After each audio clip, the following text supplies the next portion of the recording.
The couple arrived late on a Sunday afternoon in what would have been, in the childhood days of my father and his father before him, early spring, but was, in those parts, from that time on until the end of days, one long year of invincible summer.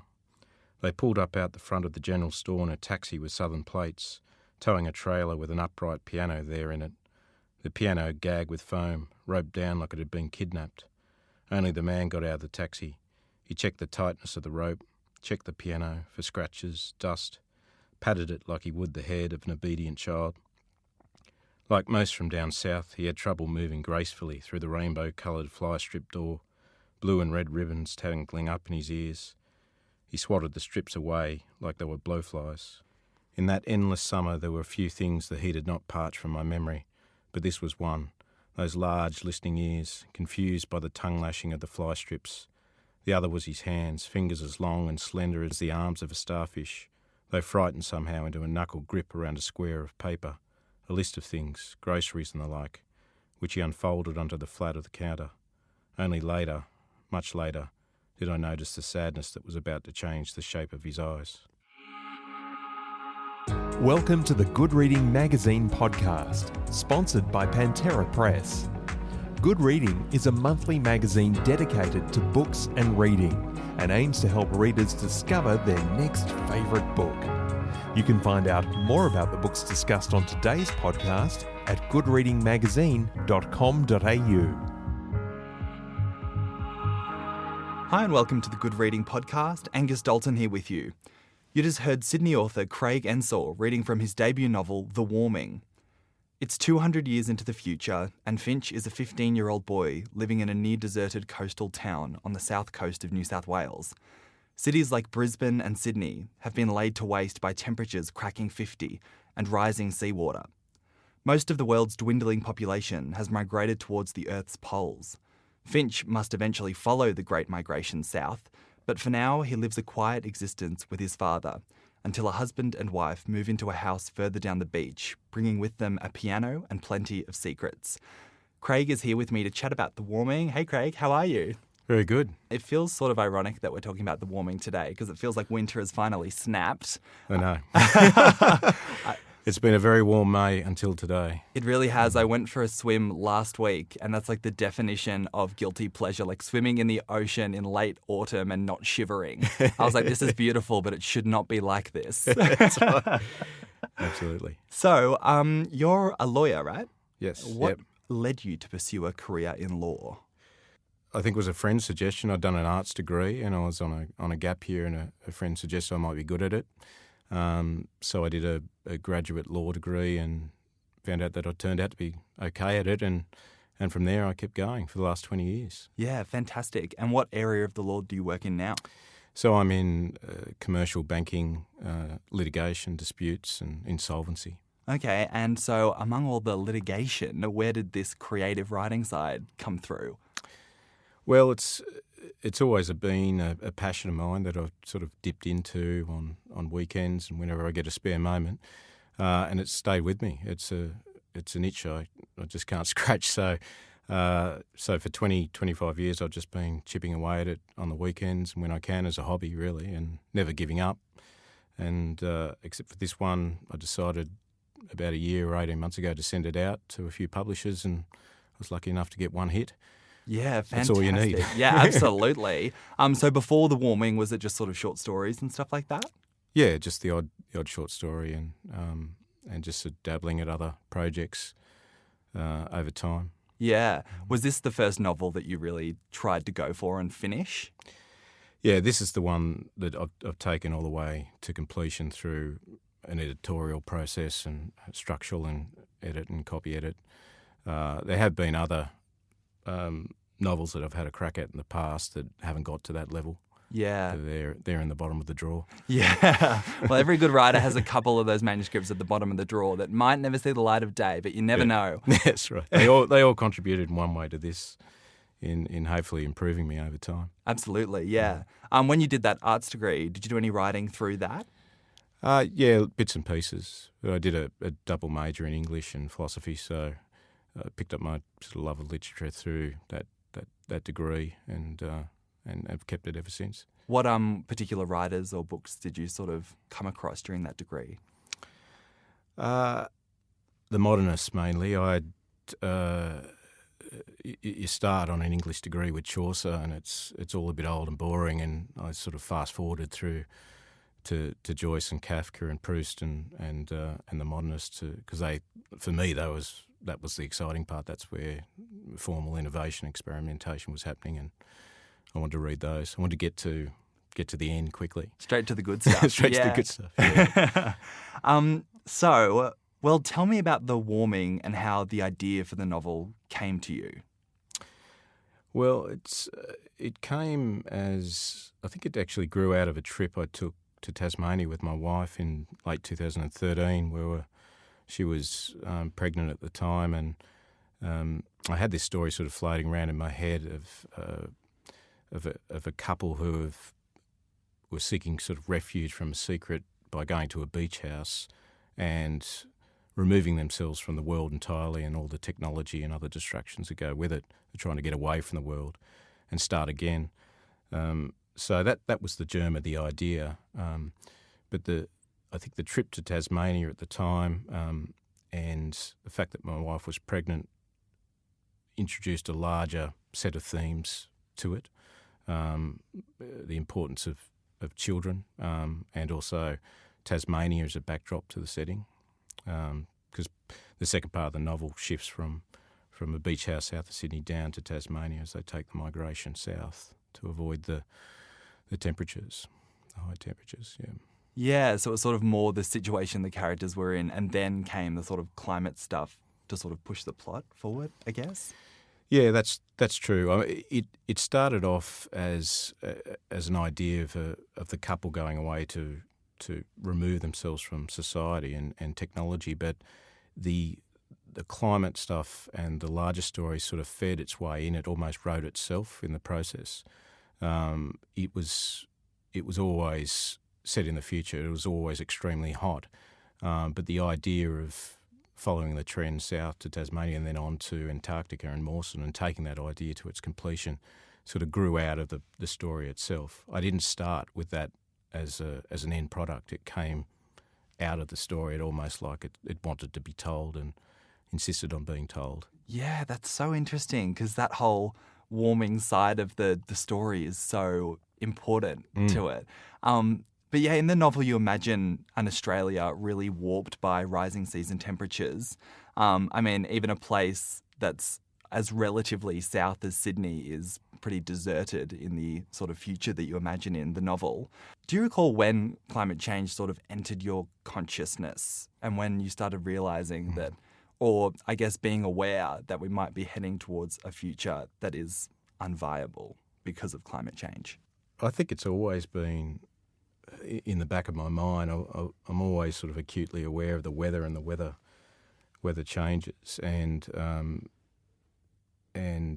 you know, I'd read Tim Flannery's book, I'd seen Al Gore's documentary.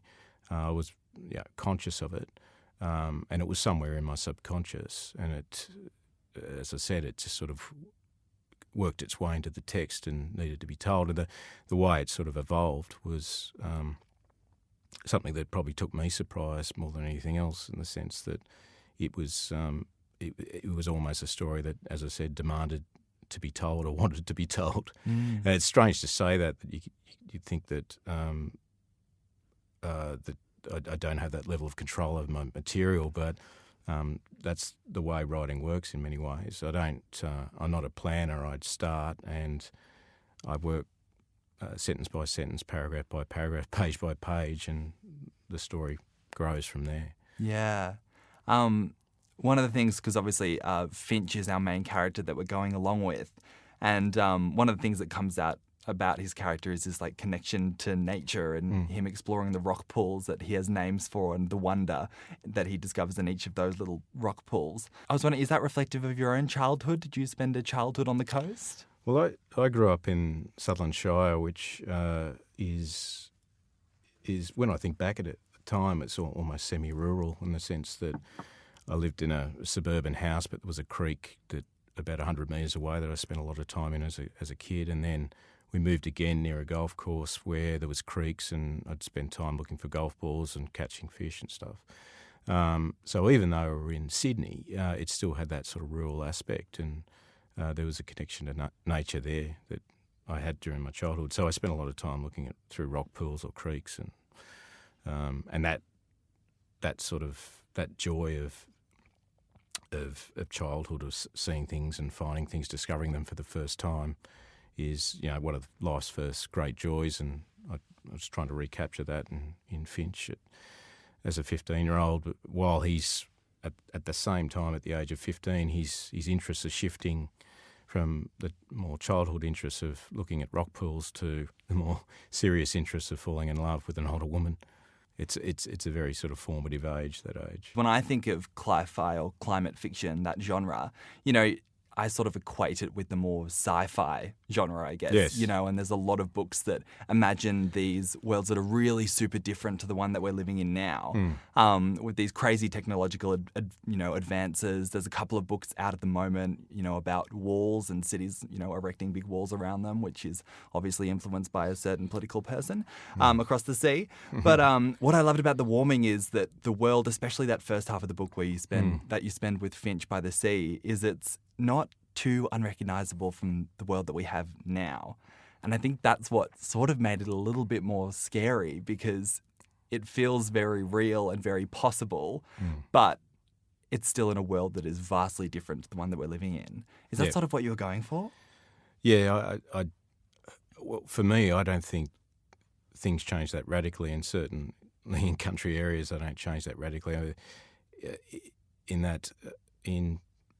In 200 years' time, particularly with an apocalypse, if you're going to talk about the warming in this book as an apocalypse, it's a slow-moving one. So people, it's easy for them to deny it away and adapt and stick to their knitting for a relatively long period of time. It's not like nuclear war where you instantly need to change the way you live and thrown into warfare and cannibalism, etc. This is it almost has a utopian edge in the sense that life continues to go on and there's technological improvements, but at the same time, the planet is dying. It's a strange paradox. And that, I thought that's how, if the world was going to die out as a result of the warming, that's how it would happen, in a slow-moving, civilised way where it would feel not so much different to today. And I also thought that people, pretty much your reaction, people reading the book would see themselves in the book and be able to engage with it, and then ask themselves the question, why hasn't anyone done anything about it? They're just sitting back waiting for it to evolve, and their only really revolt is to move from country to country or further south or further north to beat the heat. Yeah. It's a fairly passive reaction to a life-threatening problem. Yeah, absolutely. And I guess it definitely rings true, because I heard recently that by 2050, climatologists are predicting that Sydney would have taken on the sort of subtropical climate of Brisbane. And a city like Melbourne will be more like Dubbo. So, that sort of, the expansion of the tropics and that unlivable heat and people being moved south certainly feels very realistic. Yeah. Yeah. Did you do any research to sort of help you imagine that scenario? No, I didn't do too much research. It was just really just looking at the trends and taking it to the end point. I mean, it's speculative fiction, and hopefully it stays as speculative fiction. Yeah, let's hope. But it's interesting, though, that after I'd written it, I actually did research and saw that these types of ideas are not. I wasn't the first to think about it. I think others have thought about the ultimate result being moving to the poles or just following the coolness. But no, that was pretty much it. Yeah. It's interesting as well that when you were talking before about how the initial idea for the book came to you, that your wife was pregnant, because this book is obviously about having children and the capacity to have children and the will to have children.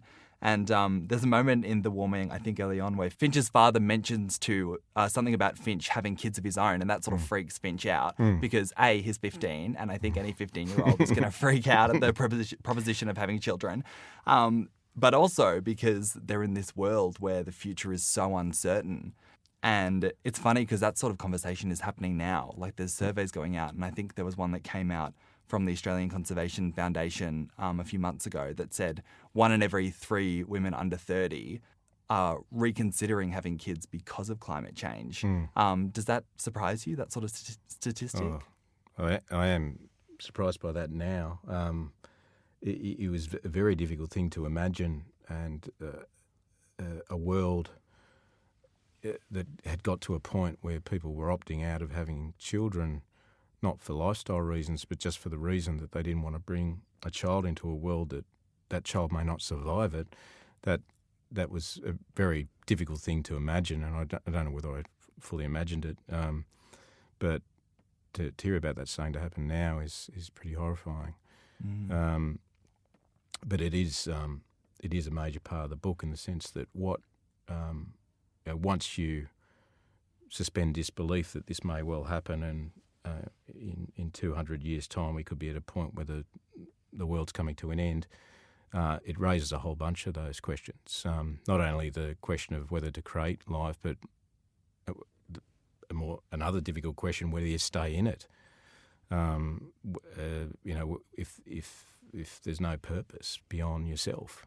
So they're really difficult questions that are raised that the book really just touches on, I think, but it's probably enough. Yeah, well, I don't no. want to go too deep in it. Yeah, well, no, they are fascinating questions, though, because it's interesting to imagine a scenario where, I guess, having kids and reproducing is something that is like integral socially to society and something that is socially encouraged and also biologically programmed. So to imagine a sort of scenario where people are not doing that anymore is very scary and very interesting. Yeah, well, that's, I think, during the editorial process, that idea, we talked about that, and I think I said at the time, well, the worst case scenario, if you imagined everyone in the world deciding not to have children, then in 100 years' time, the whole world would be extinct. I mean, it would only take that sort of decision. So an apocalypse of this nature can happen very quickly without disease or warfare or anything of that nature.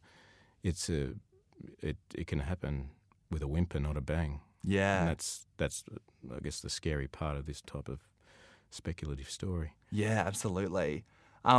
So the couple that move into this beach house near where Finch lives bring a piano with them, and the man spends basically all his time playing the piano and composing a piece of music for his wife, April.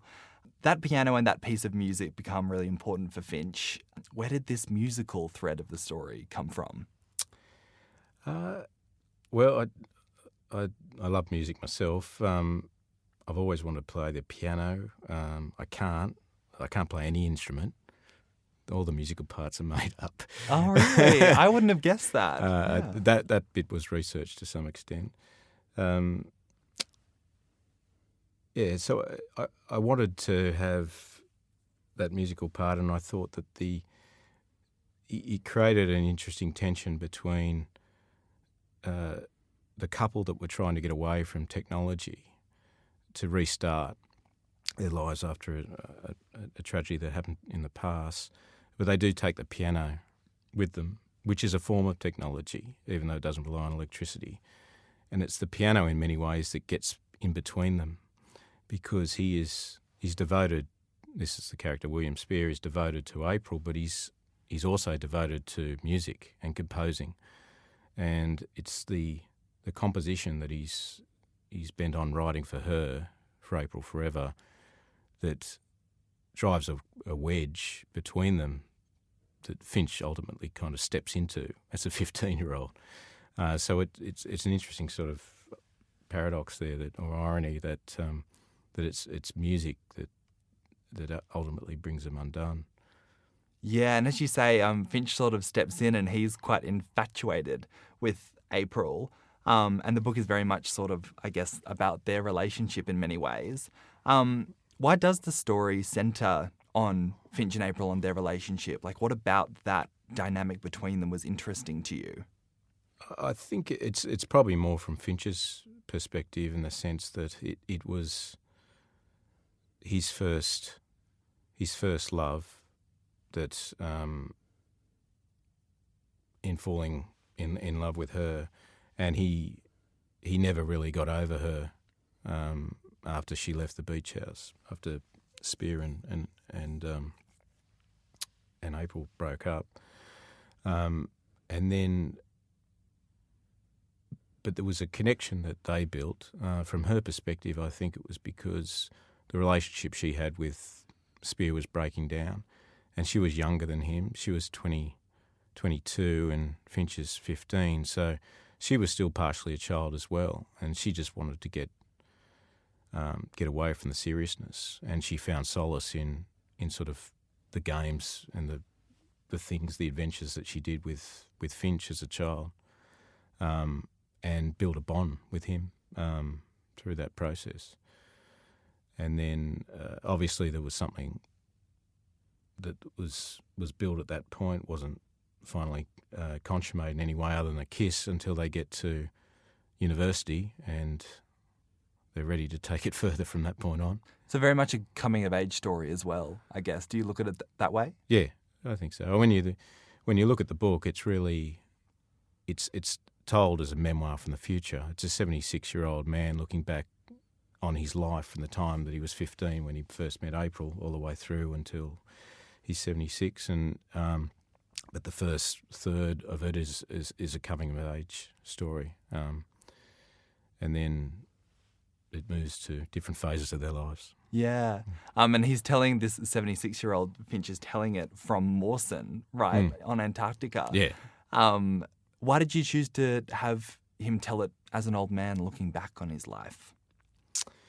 I wanted to do it in the first person, but give it the tone of a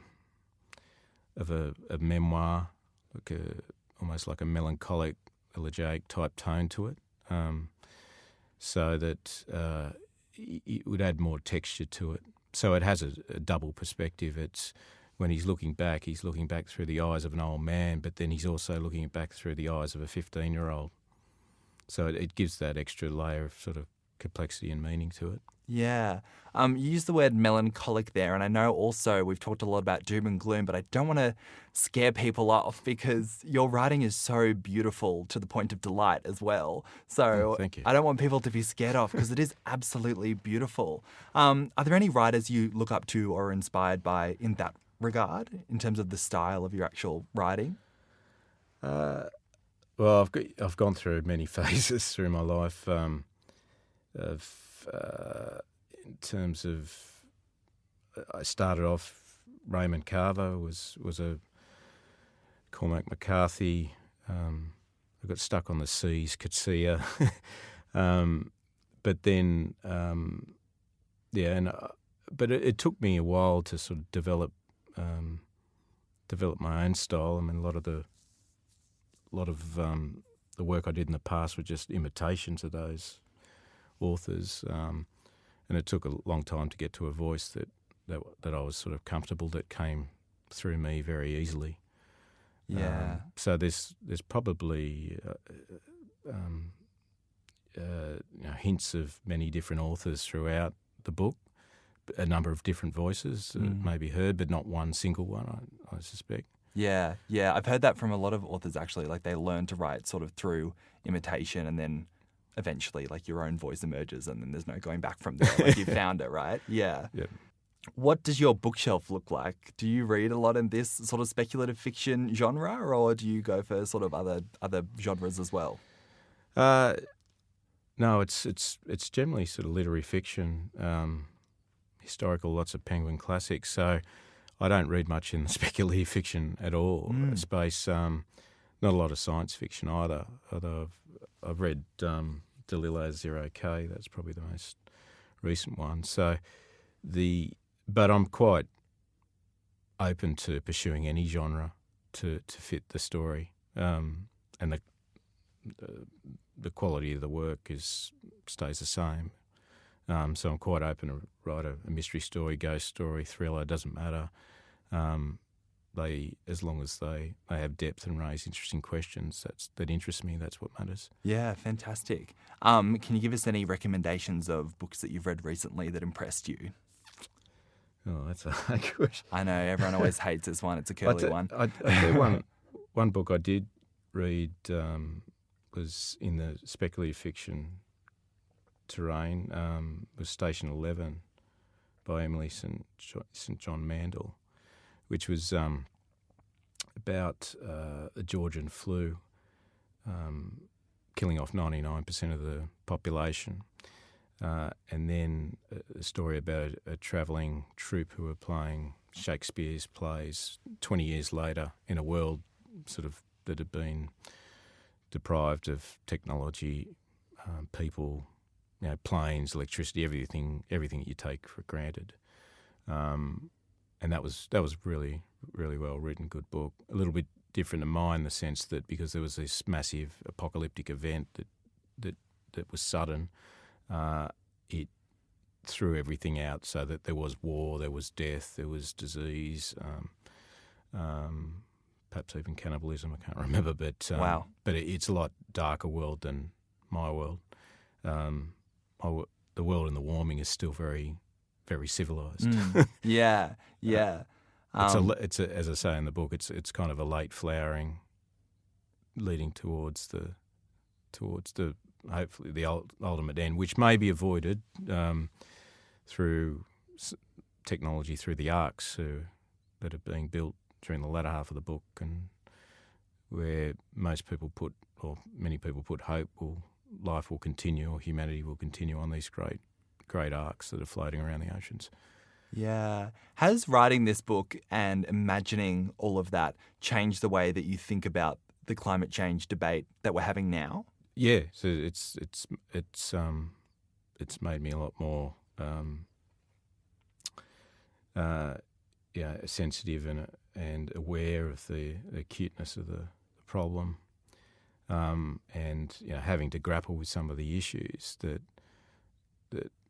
come out of an end game warming scenario where we plough through 3, 4, 5 degrees increase in temperature and worse. Having to think of some of those issues scares me and certainly makes me more concerned and more about trying to do whatever I can to avert the problem. Yeah. I've been reading some articles lately about how the role of the financial sector and the insurance industry will come to the forefront of sort of like the fight against dealing with climate change, I guess, because it's like, how do you have a successful business when we've got such an uncertain future, and how do you insure now without taking climate change into account? Well, there's a whole bunch of new technologies that are going to give rise to new businesses, and that'll need financing, and a whole new economy that will probably grow out of it. Yeah. Rather than the old economy. So, humans are very good at adapting and evolving. It's just a question of adapting and evolving the right way. Yeah. For long-term sustainability, I guess. Would you say that at its core, The Warming is a hopeful book? I think it is a hopeful book because there's certainly a tension. There's a wrestle throughout between hope and despair, often seen as denial also in the book.